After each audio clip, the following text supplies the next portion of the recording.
Hello friends. तो कैसे हैं आप सभी लोग। तो हम आज पढ़ेंगे। उम्मीद है आप सभी लोग सही होंगे। तो हम आज पढ़ते हैं मध्य प्रदेश की जो प्रमुख मंदिर हैं और उनकी प्रमुख मूर्तियां हैं उनके बारे में डिस्कस करेंगे। जो हमारे मध्य जो भी मध्य मंदिर हैं उनके क्वेश्चन बनते हैं हमारे एग्जाम में, और उनमें जो स्थापित मूर्तियां हैं उनसे भी ये क्वेश्चन बन जाते हैं। तो शुरुआत करते हैं। तो स्वागत है आपका एक बार फिर से हमारे यूट्यूब चैनल आशिक एजुकेशन पर। यदि आप चैनल पहली बार है तो चैनल को जरूर सब्सक्राइब करिएगा। चलिए, तो पहला मंदिर तो पढ़ लेते हैं। पहला मंदिर क्या है? महाकालेश्वर का मंदिर।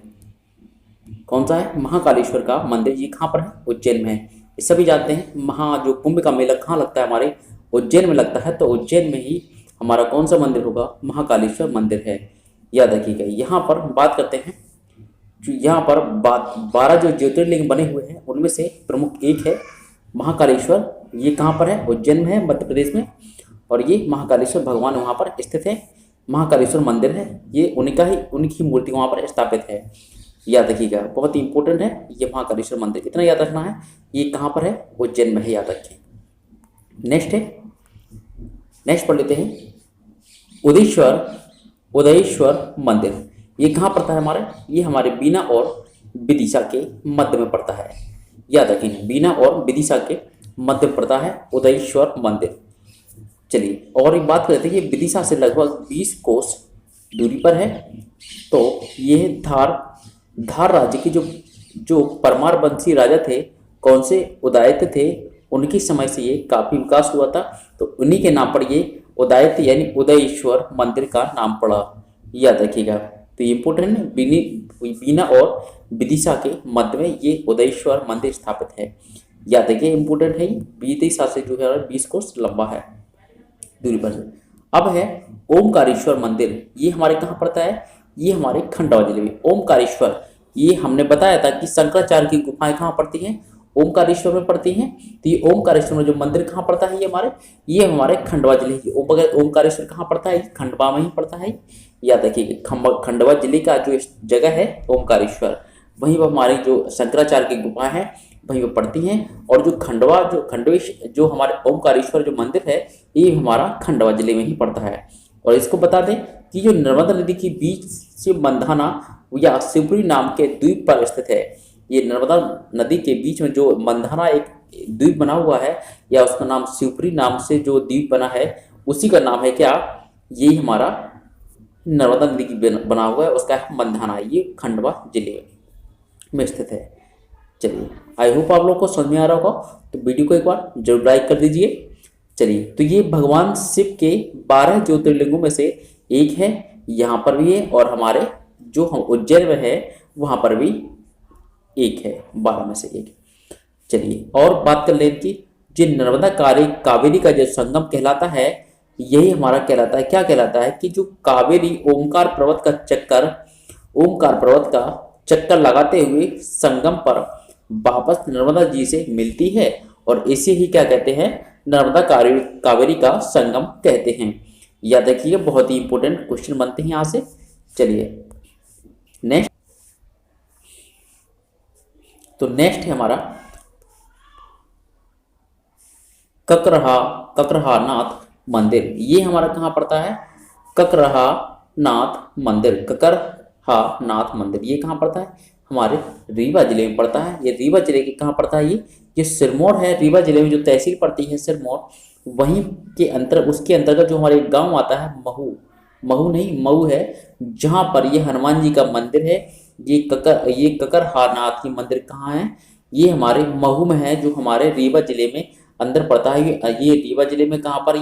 ये सिरमौर जो जिला जो तहसील पड़ती है उसमें अंदर एक गांव कौन सा है? महू।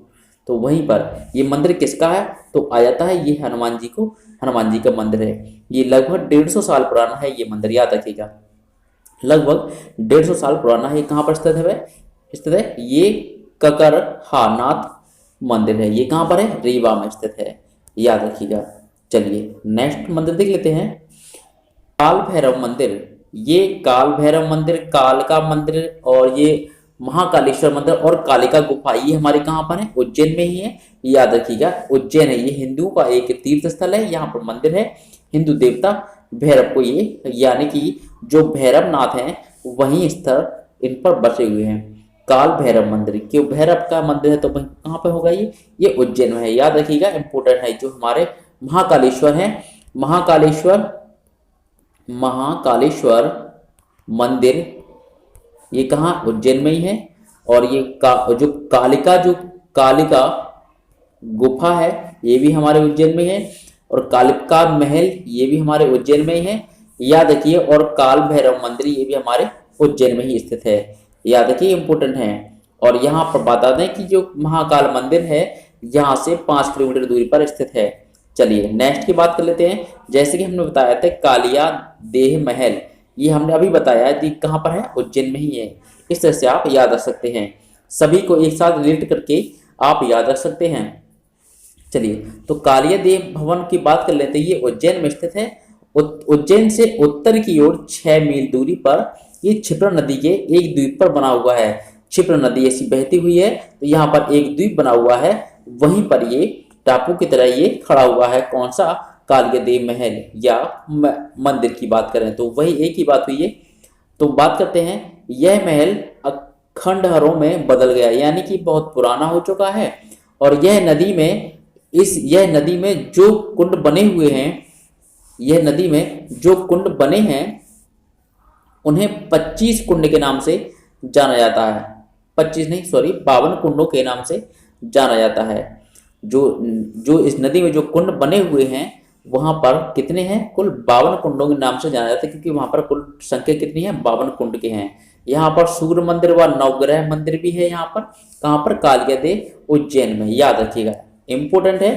चलिए नेक्स्ट की बात कर लेते हैं, खजराना मंदिर। खजराना यानी कि खजाने वाला जो मंदिर होता है ये कहाँ पर है, ये हमारे इंदौर जिले में है। इंदौर जिले में किसका मंदिर है, ये मंदिर जो है किससे प्रसिद्ध है, ये गणेश जी से, यानी कि गणेश जी का वहां पर भंडार है, वहां पर खजाने का भंडार है। कहां पर, इंदौर में। तो खजाना कहाँ है, इंदौर में है। इंदौर के अंदर जो है खजाना है, खजाना। तो याद रख सकते हैं आप, इस तरह से याद कर सकते हैं एक ट्रिक के माध्यम से कि इंदौर के अंदर क्या है, खजाना है। किसका है, ये गणेश जी का मंदिर है और गणेश जी का खजाना है और गणेश जी वहां पर सुरक्षित हैं। तो यहाँ पर ऑप्शन ये क्या हो जाएगा हमारा, खजराना जो मंदिर है इंदौर में है। और यह मंदिर विजयनगर से कुछ दूरी पर खजराना चौक के पास, ये एक चौक का नाम है, वहां पर एक चौराहा है, वहां पर खजराना, वहीं पर उसका मंदिर है।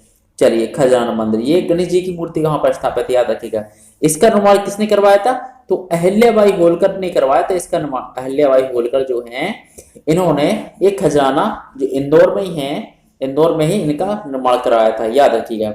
चलिए नेक्स्ट मंदिर की बात कर लेते हैं, गढ़कालिका मंदिर। ये गढ़कालिका, देखिए यहाँ पर फिर कालिका शब्द आ गया तो हमारा कहाँ हो जाएगा, ये उज्जैन में ही हो जाएगा। याद रखिएगा उज्जैन पड़ता है, तो उज्जैन में ही है हमारा गढ़कालिका मंदिर।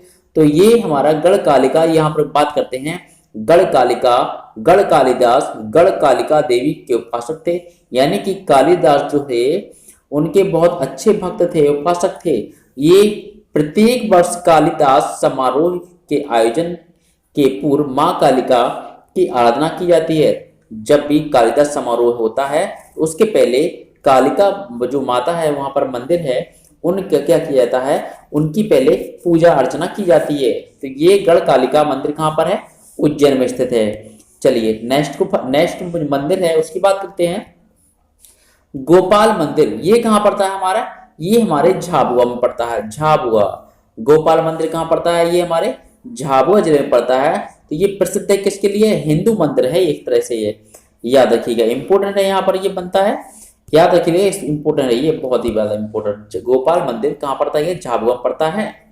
चलिए तो और कुछ इंपोर्टेंट इसमें और कुछ नहीं याद नहीं है, तो इसी तरह से जो इंपोर्टेंट है उन्हीं पॉइंटों को हम डिस्कस करेंगे।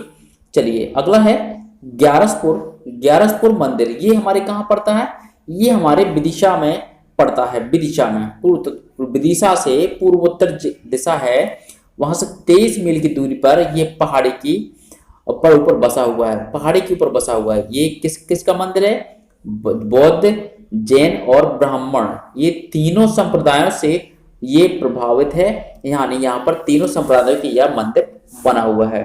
ग्यारसपुर का मंदिर याद रखिएगा, विदिशा से 23 मील दूर पर पूर्व उत्तर में है। चलिए अगला है बाजरा मठ या वज्र मठ। ये कहाँ है हमारे, एक ये विरल मंदिर है, यानी कि बिखरा हुआ, यानी कि बहुत अधिक मात्रा में फैला हुआ है विरल मंदिर। इसमें एक पंक्ति की 3 मूर्तियां बनी हैं, एक ही पंक्ति में 3 मूर्तियां बनी हैं, याद रखिएगा। यह वास्तव में ब्राह्मण धर्म से संबंधित है। यहाँ पर जो मंदिर है किससे संबंधित है, ब्राह्मण धर्म से संबंधित है। और यहाँ पर तीनों जो मुख्य मूर्ति बनी है यहाँ पर त्रिदेव के रूप में रखे गए हैं। आराध्य दिन की कितनी पूजा होती है, त्रिदेव के रूप में यहाँ पर पूजा होती है। कितनी मूर्तियां बनी है, तो ये कहाँ पर है हमारे, ये हमारे जो मंदिर बना हुआ है हमारे जो वज्र मराठा है, वज्र मठ है, यही हमारा कौन सा है, मद्र, ये मंदिर है वज्र मंदिर, वज्र मठ, याद रखिएगा। चलिए नेक्स्ट की बात कर लेते हैं, मालव देव का मंदिर। मालव देव का मंदिर तो ये भी ग्यारसपुर में ही है, ग्यारसपुर में ही स्थित है, याद रखिएगा। यहाँ के स्थानीय लोग माला देवी का मंदिर के नाम से जाने जाते हैं। यहाँ जो रहते हैं वो किस नाम से जानते हैं, माला देवी के नाम से जाने जाते हैं, याद रखिए, बहुत ही इंपॉर्टेंट है ये। चलिए नेक्स्ट की बात करते हैं, बौद्ध स्तूप। बौद्ध स्तूप की बात करें, ये भी हमारे ग्यारसपुर में ही है। ग्यारसपुर के उत्तर की ओर पहाड़ी पर अनगढ़े पत्थरों के कुछ ध्वस्त रहे चबूतरे देखते हैं जो स्तूप के साक्षी माने जाते हैं। यानी कि कुछ इस तरह के गुंबद टाइप के, जो स्तूप टाइप के ऐसे बने हुए होते हैं, आपने देखे होंगे, तो यही तो होते हैं स्तूप। ऐसे कुछ इतने इतने दिखे हुए माने जाते हैं, तो वहां पर स्तूप मान लिए गए हैं, कहां पर, ग्यारसपुर में ही, याद रखिएगा। यहाँ बुद्ध की बैठी हुई अवस्था में एक प्रतिमा मिली है, बुद्ध की बैठी हुई, बुद्ध की तरह एक बैठी हुई प्रतिमा मिली है, जो बुद्ध जैसे बुद्ध भगवान हमारे बैठते हैं उसी तरह से यहाँ पर ये प्रतिमा मिली है। चलिए नेक्स्ट जो मंदिर है बात कर लेते हैं, मानसरोवर ताल। मानसरोवर एक झील भी आपने सुना होगा, तो मानसरोवर ताल के नाम से ही नाम पड़ा है। तो यहाँ पर क्या है, बौद्ध स्तूप यहाँ पर भी हैं, बौद्ध स्तूप, बौद्धों के स्तूप है। यहाँ पर 200 गज की दूरी पर पूर्वी ढलान पर मानसरोवर नाम की एक छोटा सा ताल अवस्थित है। तो उसी ताल के नाम पर ये मानसरोवर ताल यानी कि मंदिर बना हुआ है। इस मंदिर का निर्माण किसने करवाया, अहिल्याबाई होलकर ने करवाया इसका निर्माण। चलिए यहाँ प्रमुख रूप से क्या है, वैष्णव मंदिर बताया जाता है। यहाँ पर उनकी एक प्रतिमा जो है, एक मंदिर की गरुड़ की प्रतिमा, उत्कीर्ण प्रतिमा के आधार पर वैष्णव मंदिर बताया जा रहा है यहाँ पर, याद रखिएगा। चलिए अब बात कर लेते हैं हिंडोला तोरण। हिंडोला तोरण क्या है, तो यह विष्णु या त्रिमूर्ति को समर्पित एक विशाल मंदिर का अलंकृत मेहराब नुमा तोरण है, मेहराब नुमा तोरण है, याद रखिएगा। जैसे पॉइंट आपको बता रहे हैं उसी तरह से आप लिखते चलिएगा, बहुत ही इंपॉर्टेंट बनते हैं ये, क्योंकि ये एग्जाम की दृष्टि से जो हमारे एमपीपीएससी है, पीएससी एमपीपीएससी है, रेलवे है, और जो हमारे एमपी में जो पुलिस का एग्जाम आ रहा है उनके लिए बहुत ही इंपॉर्टेंट है। तो यहाँ पर बात कर लेते हैं, जो यहाँ पर विष्णु के सभी 10 अवतारों का चित्रण है। विष्णु के कितने अवतार है माने गए हैं, कुल 10 अवतार माने गए। 10 अवतारों का चित्रण कहां पर है, हमारे हिंडोला तोरण में है, याद रखिएगा। चलिए नेक्स्ट हमारा जो है चतुर्भुज मंदिर। चतुर्भुज मंदिर कहाँ है, जैसे कि हमने खजुराहो, जानते हैं कहां पर ये खजुराहो, ये चतुर्भुज मंदिर स्थापित कहां पर, ये खजुराहो में है। और यह मंदिर जटकारा ग्राम के लगभग आधा किलोमीटर दक्षिण दिशा में स्थित है। ये जटकारा ग्राम, ये खजुराहो में ही है। इस मंदिर का निर्माण जाबरी व दूल्हा देव निर्माण के कार्यकाल के मध्य माना जाता है। दूल्हा देव मंदिर, इसके बारे में नेक्स्ट आगे पढ़ेंगे कि ये कहां पर स्थित है। ये भी हमारे कहां पर है, तो अभी आपको बता दें, चलिए ये भी हमारे खजुराहो में ही स्थित है, खजुराहो में ही स्थित है, खजुराहो में ही, खजुराहो में जो दूल्हा देव का मंदिर है ये भी हमारे खजुराहो में ही। चलो नेक्स्ट बात कर लेते हैं। चलिए चित्रगुप्त मंदिर खजुराहो, ये भी हमारे खजुराहो में ही स्थित है। बस हमें इनसे ज्यादा इसमें कुछ याद नहीं रखना है। यहाँ पर चित्रगुप्त भगवान की प्रतिमा विराजमान है, याद रखना, इतना पॉइंट याद रखना है और कुछ इसमें ज्यादा नहीं रखना है। चलिए अब है 64 योगिनी मंदिर। देखिए 64 योगिनी मंदिर 3 जगह है, एक तो खजुराहो में है, एक मुरैना में है, एक जगह और है, वो हम बारी बारी से इसको पढ़ते चलेंगे। तो ये हमारे देखिए 64 योगिनी मंदिर जो हमारे मध्य प्रदेश के खजुराहो में स्थित है, देवी का मंदिर है एक ये। ध्वस्त मंदिर यानी कि ये बिखर चुका है, बहुत पुराना हो चुका है, खंडर टाइप का है। तो यहाँ इसमें आपको याद हो कुछ, ये चंदेल कला की जो प्रथम आकृति है उसी के आधार पर ये यहाँ पर बना हुआ है, याद रखिएगा। चलिए तो नेक्स्ट है 64 योगिनी जबलपुर। देखिए एक हमने मुरैना बताया था, एक है हमारा जबलपुर, एक हमारा मुरैना है, एक जबलपुर है और एक कहाँ है हमने अभी अभी पढ़ा है, तो आप जरूर बताइएगा। चलिए जी 64 योगिनी हमारा जो मंदिर है ये मध्य प्रदेश के जबलपुर में, ये भी यहाँ पर भी एक देवी का स्थल है, मंदिर है 64 योगिनी, ये देवी का ही मंदिर होगा, सभी जानते हैं। और यहाँ पर क्या कह रहे हैं कि इस मंदिर को त्रिपुरी राजघराने के महाराज कर्णदेव की महारानी अरुणा देवी ने बनवाया था। कर्णदेव की जो महारानी थी, वहां के जो महारानी अरुणा देवी है उनकी, तो उन्होंने ही बनवाया था ये। अब बात कर लेते हैं 64 योगिनी मंदिर मुरैना की। आपने इसको बस इतना याद रखना है और कुछ नहीं है, क्योंकि ये प्राचीन ऐतिहासिक स्मारक है। इसको भी थोड़ा ये भारतीय पुरातत्व सर्वेक्षण ने इसको प्राचीन ऐतिहासिक स्मारक घोषित किया है, यहाँ पर याद रख सकते हैं। ऐसा माना जाता है भारत का संसद भवन इसी शैली पर निर्मित। भारत में जो संसद भवन है यहाँ पर जो निर्मित शैली है, यहाँ पर जो छपी हुई है शैली भाषा है, उन्हीं के आधार पर 1920 में बना, ये उन्हीं के आधार पर ये बाद भवन जो बना हुआ है, याद रखिएगा।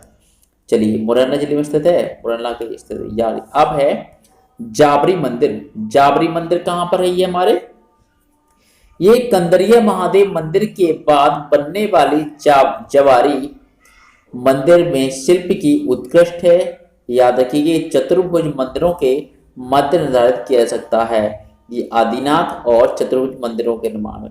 ये बस इसमें कुछ नहीं रखना है आपको याद। जावरी मंदिर जो हमारे कहाँ पर है, जावरी मंदिर शिल्प कला उत्कृष्ट है, जो महादेव कंदरिया है, कंदरिया महादेव मंदिर के बाद बनने वाला है ये। इसमें और कुछ याद नहीं है, क्योंकि और कुछ आपको नहीं रखना है, सिर्फ कुछ है इंपोर्टेंट, ये ज्यादा इंपोर्टेंट नहीं है, फिर भी इन पर एक नजर डाल लेते हैं। जो मध्य प्रदेश के खजुराहो में स्थित है ये दूल्हा देव मंदिर, जैसे हमने बताया था दूल्हा देव मंदिर है, ये हमारे कहाँ है, खजुराहो में स्थित है। ये किसने बनाया था, इसका नाम क्या है, ये मुख्य रूप से किसका मंदिर है, ये शिव मंदिर है ये। और कुंवरनाथ मंदिर भी इसे बोलते हैं, कुंवरनाथ इतिहास में लिखा हुआ है। अब है यहाँ पर इंपोर्टेंट पार्श्वनाथ मंदिर, ये पर कहाँ पड़ती है, ये हमारे खजुराहो में ही पड़ता है और ये बहुत ही सुंदर है, बहुत ही सुंदर आकृति का बना हुआ है। यहाँ पर पार्श्वनाथ मंदिर कहाँ पर, ये खजुराहो में ही है। यहाँ पर आदिनाथ की एक प्रतिमा बनी है और यहाँ पर जो वर्तमान में स्थिति है पार्श्वनाथ प्रतिमा 19वीं शताब्दी के 6ठे दशक की है, याद रखिए। इसमें और कुछ ज्यादा इसमें आपको नहीं ध्यान देना है, बस ये याद रखना कि पार्श्वनाथ मंदिर ये तो इंपोर्टेंट है, इनको रखना है कि खजुराहो में है, इतना इनको तो याद रखना ही पड़ेगा। तो अगला है बड़े गणेश का मंदिर। बड़े गणेश का मंदिर ये विश्व की सबसे ऊंची और विशाल गणेश प्रतिमा है, याद रखिएगा। ये कहां पर हमारे विख्यात है, ये देखिए उज्जैन के चिंतामणि गणेश की प्रेरणा से नारायण दाधीच ने 120 वर्ष पूर्व बनाया था, ठीक है ना। तो आप इसको समझ सकते हैं, बड़े गणेश जी का मंदिर जो हमारे विश्व की सबसे ऊंची प्रतिमा है और विश्व की सबसे बड़ी प्रतिमा जो गणेश के नाम पर यह विख्यात है, याद रखिए। यह शहर के पश्चिमी क्षेत्र में मल्हारगंज के आखिरी छोर पर ये गणेश विराजमान है, याद रखिएगा, इंपोर्टेंट है ये। चलिए और इसी तरह से हमारे अगला मंदिर है शनि मंदिर, जो इंदौर में पड़ता है। हमारा शनि मंदिर इंदौर में है, ये चमत्कारिक है, याद रखिए इंदौर में पड़ता है ये। नेक्स्ट है हमारा वेधशाला उज्जैन। वेधशाला कहाँ पड़ता है, ये भी हमारे उज्जैन में ही है। इसमें और कुछ यहाँ पर जंतर मंतर महल के नाम से भी जानते हैं इसको, जंतर मंतर महल के नाम से भी इसको जाना जाता है। ये क्षिप्रा नदी के दाहिनी तरफ है, जयसिंह नाम के स्थान से बना हुआ है क्षिप्रा। पीछे लग रहा है, याद रखिएगा। चलिए, इसमें और कुछ नहीं है। तो इसी तरह से हमारे वीडियो आज का समाप्त होता है। आपको कैसा कैसा लगा आप जरूर बताइएगा। इसी तरह की वीडियो हम और लेके आएंगे। वीडियो अच्छा लगा होगा तो वीडियो को जरूर लाइक करिए और दोस्तों के साथ जरूर शेयर करिए, और चैनल पर यदि पहली बार है तो चैनल को सब्सक्राइब कर लीजिएगा। तो thank you, take care, bye bye.